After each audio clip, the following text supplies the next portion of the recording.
क्या आपने कभी सोचा है कि बातचीत सिर्फ बोलने और सुनने का खेल नहीं है, बल्कि यह जिंदगी की सबसे बड़ी कला है। हर दिन हम छोटे बड़े फैसले दूसरों के साथ बातचीत के जरिए ही करते हैं। चाहे परिवार में किसी बात पर सहमति बनानी हो, दोस्त से मदद लेनी हो या ऑफिस में किसी डील पर बात करनी हो। यही बातचीत अगर सही तरीके से की जाए तो नतीजे हमारे पक्ष में आते हैं, और अगर हम इसमें गलती कर दें तो सबसे अच्छा मौका भी हाथ से निकल जाता है। क्रिस वॉस, जो एक समय FBI में हॉस्टेज नेगोशिएटर थे, अपनी किताब नेवर स्प्लिट द डिफरेंस में बताते हैं कि असली बातचीत सिर्फ समझौता करने का नाम नहीं है।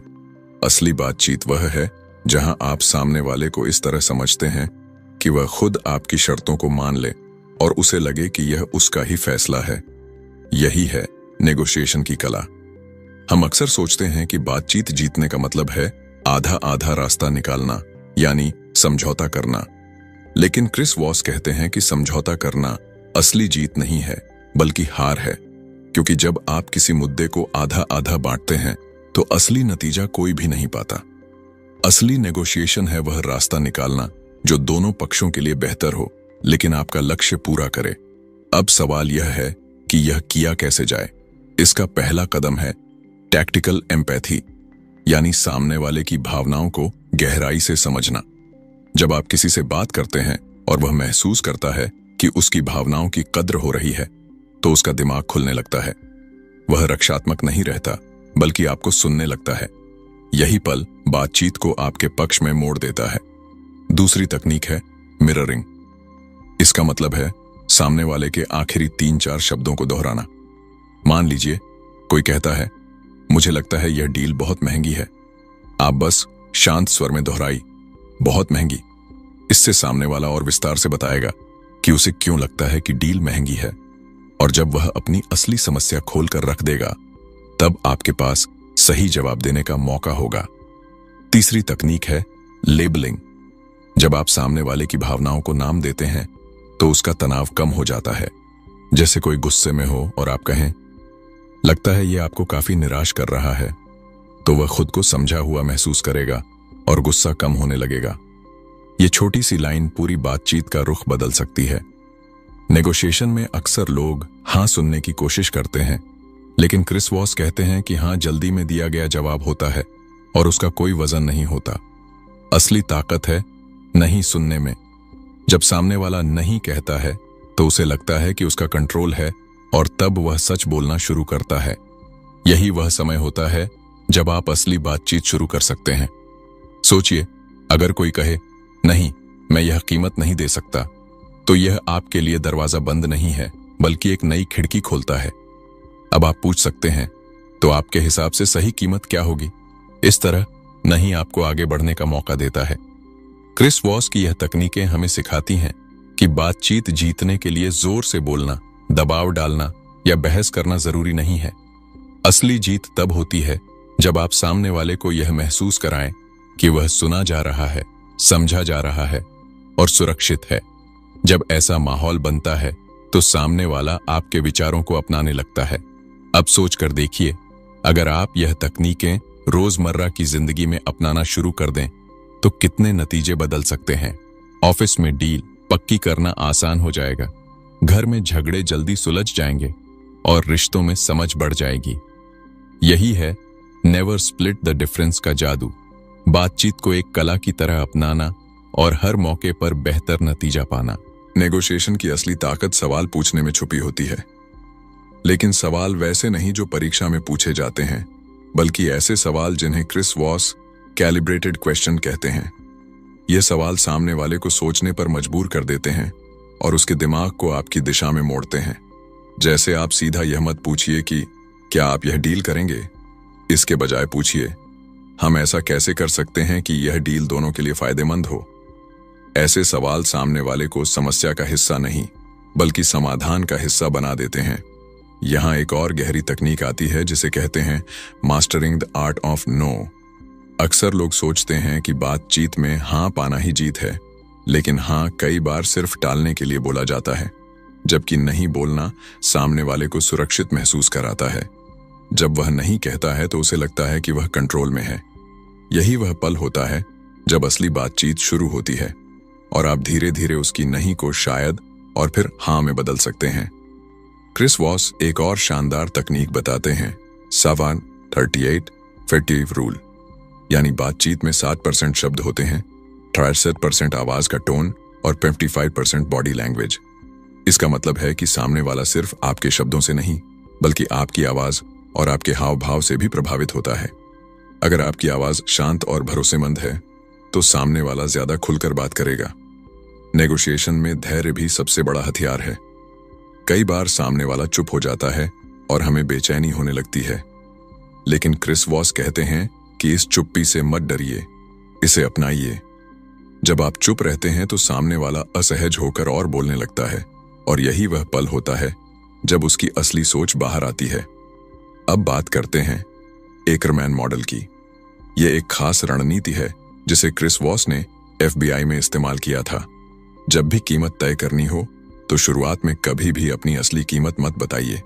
पहले अपनी लक्ष्य कीमत से 65% पर ऑफर दीजिए, फिर धीरे धीरे उसे 85% और फिर 85% तक ले जाइए। बीच बीच में छोटी छोटी रियायतें दीजिए, जैसे अगर आप यह मान लें तो हम यह जोड़ सकते हैं। इससे सामने वाले को लगता है कि उसने जीत हासिल की है, जबकि असल में डील आपकी शर्तों पर पूरी हो रही होती है। नेगोशिएशन की एक और ताकतवर तकनीक है black swan theory. Black swan यानी वो छिपी हुई जानकारी जो पूरे खेल को बदल सकती है। अक्सर सामने वाले के पास कुछ ऐसे राज होते हैं जो वह शुरू में नहीं बताता, जैसे उसकी असली प्राथमिकता, उसका असली डर या उसका असली मकसद। जब आप ध्यान से सुनते हैं, सवाल पूछते हैं और उसकी भावनाओं को समझते हैं तो धीरे धीरे यह ब्लैक स्वान सामने आ जाते हैं। और एक बार जब यह जानकारी आपके पास आ जाती है तो पूरी बातचीत का संतुलन बदल जाता है। सोचकर देखिए, अगर आप किसी बिजनेस डील में यह जान लें कि सामने वाले की असली चिंता सिर्फ समय पर डिलीवरी है तो आप उस पर जोर डाल सकते हैं और बाकी चीजों को अपने हिसाब से मोड़ सकते हैं। यही ब्लैक स्वान की ताकत है, छोटी सी जानकारी से पूरी नेगोशिएशन का पासा पलटना। क्रिस वॉस हमें यह भी सिखाते हैं कि नेगोशिएशन सिर्फ दफ्तर या बिजनेस तक सीमित नहीं है, यह हमारी रोजमर्रा की जिंदगी में हर जगह काम आती है। जब बच्चा देर रात बाहर जाना चाहता है, जब परिवार में छुट्टियों की जगह चुननी है, या जब दोस्त किसी खर्चे पर अड़े हुए हैं, इन सभी मौकों पर यही तकनीकें काम आती हैं। असल में नेगोशिएशन जीवन का एक ऐसा कौशल है जो हमें दूसरों को हराने के लिए नहीं बल्कि रिश्तों को मजबूत बनाकर बेहतर नतीजा पाने के लिए सिखाता है। यह जीत हार का खेल नहीं बल्कि सही दिशा में बातचीत को ले जाने की कला है। और जब आप यह कला सीख लेते हैं तो आप जिंदगी के हर मोड़ पर मजबूत खड़े रहते हैं। बातचीत जीतने के लिए सिर्फ तकनीक ही काफी नहीं होती बल्कि सही मानसिकता भी उतनी ही जरूरी है। क्रिस वॉस कहते हैं कि हर नेगोशिएशन को ऐसे देखिए जैसे यह जिंदगी और मौत का मामला हो। जब आप इस गंभीरता के साथ बातचीत करेंगे तो आप छोटी छोटी बातों पर समझौता नहीं करेंगे बल्कि हर शब्द पर ध्यान देंगे। यही ध्यान आपको दूसरे से अलग बनाता है। अब एक और अहम तकनीक है कैलिब्रेटेड कैसे और क्या सवाल। जब आप किसी से पूछते हैं, आप ऐसा कैसे सोचते हैं, या हम इस समस्या को साथ मिलकर कैसे हल कर सकते हैं, तो सामने वाला खुद अपने दिमाग से रास्ते ढूंढता है। और जब वह खुद ही समाधान बताता है तो उसे अपनाने में कोई हिचकिचाहट नहीं होती। यह तरीका सामने वाले को आपके साथ जोड़ देता है क्योंकि उसे लगता है कि यह फैसला उसी ने लिया है। नेगोशिएशन में टोन भी एक बड़ा हथियार है। क्रिस वॉस इसे डीजे वॉइस कहते हैं। जब आप धीमी, शांत और गहरी आवाज में बोलते हैं तो सामने वाला तनाव मुक्त हो जाता है। यह आवाज भरोसा जगाती है और सामने वाला बिना बहस किए आपकी बातें सुनने लगता है। कई बार सिर्फ टोन बदलने से पूरी बातचीत का माहौल बदल जाता है। अब बात करते हैं फेयर कार्ड की। लोग अक्सर बातचीत में यह तो फेयर नहीं है जैसे शब्दों का इस्तेमाल करते हैं। यह वाक्य सामने वाले को रक्षात्मक बना देता है। लेकिन अगर आप खुद पहले यह कहें कि मैं चाहता हूं कि यह सौदा आपके लिए फेयर हो, तो सामने वाले का विश्वास तुरंत बढ़ जाता है। उसे लगता है कि आप ईमानदार हैं और यह डील सही दिशा में जा रही है। क्रिस वॉस यह भी बताते हैं कि नेगोशिएशन में जल्दीबाजी सबसे बड़ी गलती है। अगर आप जल्द से जल्द नतीजा पाने की कोशिश करेंगे तो आप अपनी असली ताकत खो देंगे। लेकिन अगर आप धैर्य रखते हैं, शांत रहते हैं और सामने वाले को समय देते हैं तो अंत में नतीजा आपके पक्ष में आता है। असली जीत उसी की होती है जो धैर्यवान हो। यहां एक और खास तकनीक आती है, एंकरिंग। अगर आप शुरुआत में ही बातचीत का रुख तय कर देते हैं तो सामने वाला उसी के दायरे में सोचने लगता है। जैसे अगर आप किसी कीमत पर बात कर रहे हैं और शुरुआत में ही अपनी सीमा दिखा देते हैं तो बातचीत का पूरा खेल उसी दायरे में घूमता है। यही वजह है कि नेगोशिएशन में पहला एंकर बहुत मायने रखता है। लेकिन ध्यान रहे, एंकरिंग का मतलब यह नहीं कि आप कठोर हो जाएं। इसके साथ ही आपको लचीला भी रहना होगा। जैसे जैसे बातचीत आगे बढ़ती है, आप अपनी शर्तों को धीरे धीरे बदलते हैं ताकि सामने वाले को लगे कि उसे भी कुछ हासिल हुआ है। यही मनोविज्ञान का खेल नेगोशिएशन को सफल बनाता है। अब सोचिए, अगर आप यह सारी तकनीकें रोजमर्रा की जिंदगी में इस्तेमाल करें तो कितना फर्क पड़ेगा। ऑफिस में बॉस के साथ वेतन की बातचीत, क्लाइंट के साथ डील, परिवार में छुट्टियों की प्लानिंग या दोस्तों के साथ खर्च का बंटवारा, हर जगह यह तकनीकें आपके पक्ष में माहौल बनाएंगी। क्रिस वॉस कहते हैं कि नेगोशिएशन सिर्फ शब्दों का खेल नहीं है, यह भावनाओं का खेल है। इंसान तर्क से कम और भावनाओं से ज्यादा फैसले करता है। अगर आप सामने वाले की भावनाओं को समझ गए, उन्हें नाम दे दिया और उन्हें सुरक्षित महसूस कराया तो आपने आधी जंग जीत ली। आखिरकार नेगोशिएशन का मकसद सिर्फ सौदा पक्का करना नहीं बल्कि रिश्ते बनाए रखना भी है। अगर आप बातचीत जीत भी जाए लेकिन रिश्ता हार जाए तो वह असली जीत नहीं है। असली जीत तब है जब दोनों को फायदा हो और रिश्ता भी मजबूत बने। यही वजह है कि नेवर स्प्लिट द डिफरेंस हमें सिर्फ बेहतर नेगोशिएटर नहीं बल्कि बेहतर इंसान बनना भी सिखाती है। नेगोशिएशन की सबसे बड़ी कला है सामने वाले के दिमाग में चल रहे विचारों को पहचानना और उन पर असर डालना। क्रिस वॉस कहते हैं कि जब आप बातचीत करते हैं तो आपका मकसद सिर्फ अपनी बात मनवाना नहीं होना चाहिए बल्कि सामने वाले की दुनिया को समझना होना चाहिए। जब आप उसकी नजर से चीजों को देखने लगते हैं तभी आप उसके फैसलों पर असर डाल पाते हैं। एक तकनीक जो यहां बहुत मदद करती है वह है लेबलिंग। जब आप सामने वाले की भावनाओं को नाम देते हैं तो उसका बोझ हल्का हो जाता है। जैसे कोई नाराज हो और आप कहें, लगता है यह स्थिति आपको परेशान कर रही है। इस छोटे से वाक्य से उसका गुस्सा ठंडा होने लगता है। यह जादू जैसा लगता है लेकिन असल में यह मनोविज्ञान है। इंसान तब शांत होता है जब उसे लगता है कि उसकी भावनाएं देखी और समझी जा रही हैं। दूसरी तकनीक है मिररिंग। जब आप सामने वाले के आखिरी शब्द दोहराते हैं तो उसे लगता है कि आप सचमुच ध्यान से सुन रहे हैं।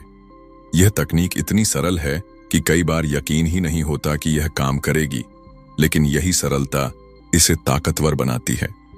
मिररिंग से सामने वाला अपनी बात और खोलता है और धीरे धीरे सारी जानकारी आपके पास आने लगती है। अब बात करते हैं कैलिब्रेटेड क्वेश्चंस की।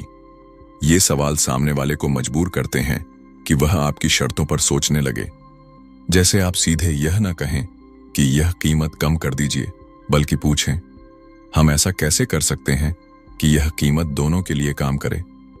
यह सवाल सामने वाले को समस्या का हिस्सा नहीं बल्कि समाधान का हिस्सा बना देता है, और जब वह खुद सोचकर रास्ता बताता है तो उसे अपनाने में कोई दिक्कत नहीं होती।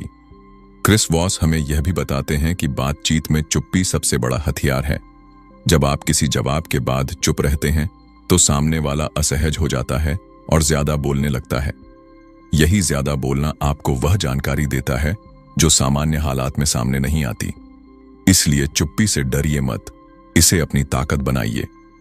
एक और दिलचस्प तकनीक है एक्यूजेशन ऑडिट। बातचीत से पहले आप खुद ही अपनी कमजोरियों को सामने रख दीजिए। जैसे आप कह सकते हैं, आप सोच रहे होंगे कि मैं बहुत महंगा सौदा पेश कर रहा हूं। जब आप यह कहते हैं तो सामने वाले के पास आपको दोष देने का मौका ही नहीं रहता। उल्टा वह सोचने लगता है कि शायद मामला इतना बुरा भी नहीं है। यह तरीका सामने वाले के बचाव को कमजोर कर देता है। अब सोचिए, अगर आप इन तकनीकों का इस्तेमाल सिर्फ बड़े सौदों में ही नहीं बल्कि रोजमर्रा की जिंदगी में करें तो कैसा होगा। जैसे घर में बच्चे को पढ़ाई के लिए मनाना हो तो सीधे आदेश देने के बजाय पूछिए, हम ऐसा क्या कर सकते हैं कि पढ़ाई आपके लिए आसान लगे। बच्चा खुद ही जवाब देगा और वही रास्ता अपनाने में ज्यादा सहज महसूस करेगा। नेगोशिएशन का असली मकसद किसी को हराना नहीं है, बल्कि माहौल को ऐसा बनाना है कि दोनों पक्षों को फायदा हो। लेकिन फर्क यह है कि आप माहौल को अपनी दिशा में मोड़ते हैं। क्रिस वॉस कहते हैं कि जब आप यह कला सीख लेते हैं तो आप सिर्फ डील जीतते नहीं, बल्कि रिश्ते भी मजबूत बनाते हैं। नेगोशिएशन को समझने का एक और तरीका है इसे खेल की तरह देखना। हर बातचीत में कई परतें होती हैं। ऊपर से दिखने वाली बात अलग होती है, लेकिन अंदर छुपा मकसद अलग। आपका काम है इन परतों को खोलना और असली मकसद तक पहुंचना। जब आप ऐसा कर पाते हैं तो आपके पास वह ताकत होती है जो दूसरे के पास नहीं। यही ब्लैक स्वान थ्योरी का असली खेल है, छोटी सी छिपी हुई जानकारी से पूरी बातचीत का रुख बदल देना। आखिरकार बातचीत सिर्फ शब्दों का आदान प्रदान नहीं, बल्कि दिमाग और दिल का खेल है। जब आप सामने वाले के दिल को छू लेते हैं, उसकी भावनाओं को समझ लेते हैं और उसे सुरक्षित महसूस कराते हैं, तो जीत अपने आप आपकी तरफ आ जाती है। यही है नेवर स्प्लिट द डिफरेंस का असली सबक। बातचीत को हथियार नहीं, बल्कि कला बनाइए और देखिए कैसे जिंदगी के हर मोड़ पर दरवाजे आपके लिए खुलते चले जाते हैं। नेगोशिएशन में सबसे बड़ा भ्रम यह होता है कि सामने वाले को हाँ कहलवाना ही जीत है। लेकिन क्रिस वॉस कहते हैं कि हाँ अक्सर झूठा होता है, जबकि नहीं, असली बातचीत की शुरुआत होती है। जब कोई हाँ कहता है तो कई बार वह सिर्फ शिष्टाचार निभा रहा होता है या जल्दी छुटकारा पाना चाहता है। लेकिन जब कोई नहीं कहता है तो वह खुद को सुरक्षित महसूस करता है और तभी वह खुलकर अपनी असली समस्या बताने लगता है। यही पल आपके लिए सोने की खान है। अब सोचिए, अगर क्लाइंट कहता है नहीं, यह डील मेरे लिए ठीक नहीं, तो आपके पास मौका है पूछने का, तो इसे आपके लिए ठीक बनाने के लिए हमें क्या करना होगा। यही सवाल बातचीत को नए रास्ते पर ले जाता है। सामने वाला अब समाधान सोचने लगता है और वह खुद आपकी मदद करने लगता है। यह है कैलिब्रेटेड नो की ताकत। एक और रणनीति है एकरमैन बार्गेनिंग मेथड। इसमें आप कभी भी सीधे अपनी अंतिम कीमत या शर्त नहीं बताते। पहले आप अपनी मनचाही कीमत का 65% ऑफर करते हैं, फिर धीरे धीरे इसे 85% और फिर 85% तक ले जाते हैं। हर बार आप छोटी रियायतें देते हैं, जैसे अगर आप यह मान लें तो हम यह सुविधा जोड़ देंगे। इससे सामने वाले को लगता है कि उसने जीत हासिल की है, जबकि डील असल में आपकी शर्तों पर पूरी हो रही होती है।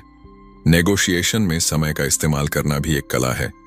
कई बार सामने वाला आपको जल्दी फैसला लेने के लिए दबाव डालता है, लेकिन अगर आप धैर्य रखें और समय को अपने पक्ष में मोड़ें तो नतीजे आपके लिए बेहतर होंगे। क्रिस वॉस कहते हैं कि कभी भी दबाव में हाँ मत कहिए। इसके बजाय बातचीत को लंबा खींचिए और सामने वाले को सोचने का समय दीजिए। अक्सर इस बीच वह खुद ही बेहतर ऑफर लेकर आ जाता है। अब बात करते हैं टैक्टिकल एम्पैथी की। यह सुनने में सरल लगता है, लेकिन इसकी ताकत बहुत गहरी है। जब आप सामने वाले की भावनाओं को पहचान कर उन्हें नाम देते हैं तो उसकी दीवारें टूटने लगती हैं। जैसे अगर कोई गुस्से में हो और आप कहें, लगता है यह स्थिति आपको काफी परेशान कर रही है, तो उसका गुस्सा कम हो जाएगा। यह एहसास कि कोई हमें समझ रहा है सामने वाले को आपके साथ जोड़ देता है। एक और जरूरी तकनीक है नो डील ऑप्शन। इसका मतलब है कि हर बातचीत में यह मानकर चलिए कि आप सौदा नहीं भी कर सकते। जब आप यह मानसिकता रखते हैं तो आप मजबूरी में गलत समझौता नहीं करते। उल्टा यह आत्मविश्वास सामने वाले को दिखाता है कि आप पर दबाव काम नहीं करेगा। यही आत्मविश्वास कई बार सामने वाले को आपकी शर्तें मानने पर मजबूर कर देता है। नेगोशिएशन का एक अहम पहलू है सही समय पर सही चुप्पी। अक्सर हम सोचते हैं कि ज्यादा बोलने से हम ज्यादा समझा पाएंगे, लेकिन सच यह है कि चुप्पी सामने वाले को बोलने पर मजबूर करती है, और जितना ज्यादा वह बोलता है उतनी ही ज्यादा जानकारी वह देता है। यह जानकारी वही ब्लैक स्वान बन सकती है जो पूरी बातचीत का पासा पलट दे। अब सोचकर देखिए, अगर आप इन तकनीकों को सिर्फ बड़े सौदों में नहीं बल्कि रोजमर्रा की जिंदगी में अपनाएं तो कितना फर्क पड़ेगा।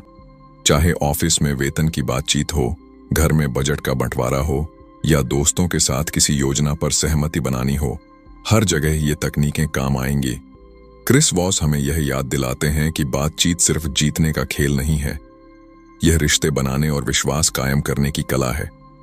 अगर आप हर नेगोशिएशन को इस सोच के साथ करेंगे कि न सिर्फ नतीजा आपके पक्ष में आए बल्कि रिश्ता भी मजबूत बने, तो लोग आपको भरोसेमंद मानेंगे और अगली बार खुद आपके पास आएंगे।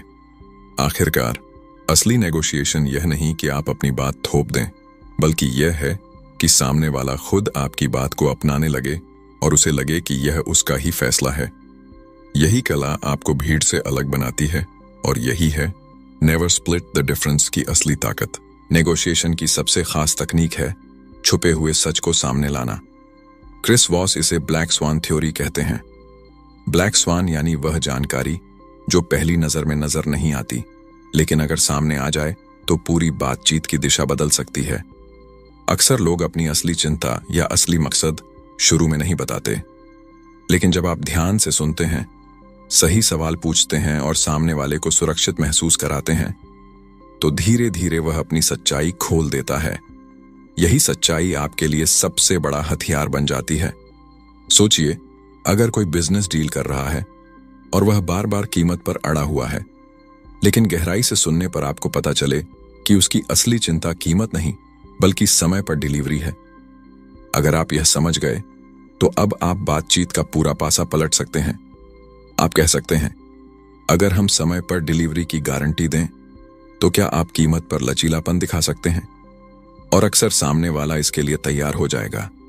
यही है ब्लैक स्वान की ताकत। क्रिस वॉस यह भी बताते हैं कि बातचीत में हमेशा भावनाओं का ध्यान रखना चाहिए। इंसान तर्क से कम और भावनाओं से ज्यादा फैसले करता है। अगर आप सामने वाले की भावनाओं को संभाल लेते हैं तो आप उसकी सोच पर भी असर डाल सकते हैं। यही कारण है कि टैक्टिकल एम्पैथी और लेबलिंग इतनी ताकतवर तकनीकें हैं। एक और जरूरी सबक है, कभी भी बीच में आधा आधा समझौता मत करना। यही इस किताब का नाम है, नेवर स्प्लिट द डिफरेंस। क्योंकि जब आप चीजों को आधा आधा बांट देते हैं तो असली समस्या हल नहीं होती। यह सिर्फ एक अस्थायी राहत होती है, लेकिन दोनों पक्ष संतुष्ट नहीं रहते। असली नेगोशिएशन वह है जिसमें असली समस्या हल होती है और नतीजा दोनों के लिए काम करता है। नेगोशिएशन सिर्फ बिजनेस या बड़े सौदों तक सीमित नहीं है, यह हमारी रोजमर्रा की जिंदगी में हर जगह मौजूद है। परिवार के साथ छुट्टियों की जगह तय करना, बच्चे को पढ़ाई के लिए मनाना, दोस्तों के साथ खर्च का बंटवारा करना या ऑफिस में प्रमोशन की बातचीत, हर जगह वही सिद्धांत काम करते हैं। अगर आप इन तकनीकों को समझ लें तो आपकी जिंदगी के हर पहलू में फर्क पड़ेगा। अब सोचिए, अगर आप हर बातचीत में मिररिंग और लेबलिंग का इस्तेमाल करें, कैलिब्रेटेड सवाल पूछें, टैक्टिकल एम्पैथी दिखाएं और ब्लैक स्वान खोजने की आदत डालें, तो आपके पास कितनी ताकत होगी। आप सिर्फ बातचीत जीतेंगे ही नहीं, बल्कि लोगों के साथ गहरे रिश्ते भी बनाएंगे। लोग आपको भरोसेमंद और समझदार मानेंगे और अगली बार खुद आपके पास आएंगे। क्रिस वॉस कहते हैं कि नेगोशिएशन असल में जीवन जीने की कला है। यह हमें सिखाता है कि कैसे दूसरों को सुनना है, कैसे उनकी भावनाओं को समझना है और कैसे माहौल को अपनी दिशा में मोड़ना है। यह सिर्फ डील बंद करने की तकनीक नहीं, बल्कि रिश्ते बनाने और जीवन को आसान बनाने का तरीका है। आखिरकार जिंदगी के हर मोड़ पर हमें बातचीत करनी पड़ती है, चाहे वह छोटी हो या बड़ी। और जब आपके पास सही तकनीकें हों तो आप हर बातचीत को अपने पक्ष में बदल सकते हैं। यही है नेवर स्प्लिट द डिफरेंस का असली संदेश। नेगोशिएशन को हथियार नहीं बल्कि कला बनाइए, और जब आप यह कला सीख लेते हैं तो आपके लिए कोई दरवाजा बंद नहीं रहता। तो अब सोचिए, अगर आप आज से ही क्रिस वॉस की इन तकनीकों को अपनाना शुरू कर दें तो आपकी जिंदगी में कितने दरवाजे खुल सकते हैं। चाहे ऑफिस में वेतन की बात करनी हो, क्लाइंट से डील पक्की करनी हो, घर में फैसले लेने हो या दोस्तों के साथ प्लान बनाना हो, हर जगह आप बातचीत को अपने पक्ष में मोड़ पाएंगे। और सबसे खूबसूरत बात यह है कि यह तकनीकें दूसरों को हराने के लिए नहीं, बल्कि रिश्तों को मजबूत करने और दोनों के लिए बेहतर नतीजा लाने के लिए बनाई गई हैं। नेगोशिएशन कोई बड़ी थ्योरी नहीं, यह एक कला है सुनने की, समझने की और सही समय पर सही शब्द इस्तेमाल करने की। जब आप टैक्टिकल एम्पैथी दिखाते हैं, सामने वाले की भावनाओं को लेबल करते हैं, मिररिंग करते हैं और कैलिब्रेटेड सवाल पूछते हैं, तो सामने वाला आपके साथ खींचने लगता है। यही छोटी छोटी तकनीकें धीरे धीरे बड़े नतीजे देती हैं। अब बारी आपकी है। आज ही तय कीजिए कि इन तकनीकों में से कौन सी आप सबसे पहले अपनाने वाले हैं और नीचे कमेंट में लिखिए, मैं अपनी जिंदगी में निगोशिएशन की कला अपनाऊंगा। यह आपका पहला कदम होगा बेहतर बातचीत और बेहतर जिंदगी की तरफ। अगर यह समरी आपके लिए मददगार रही हो तो हाइप बटन दबाकर हमारी मेहनत को सपोर्ट जरूर कीजिए। और हां, अगर आपने अभी तक रैपिड बुक्सन को सब्सक्राइब नहीं किया है तो तुरंत कर लीजिए, क्योंकि यहां आपको हर हफ्ते ऐसी ही ऑडियो बुक समरी मिलेगी जो आपकी सोच और जिंदगी दोनों बदल देगी।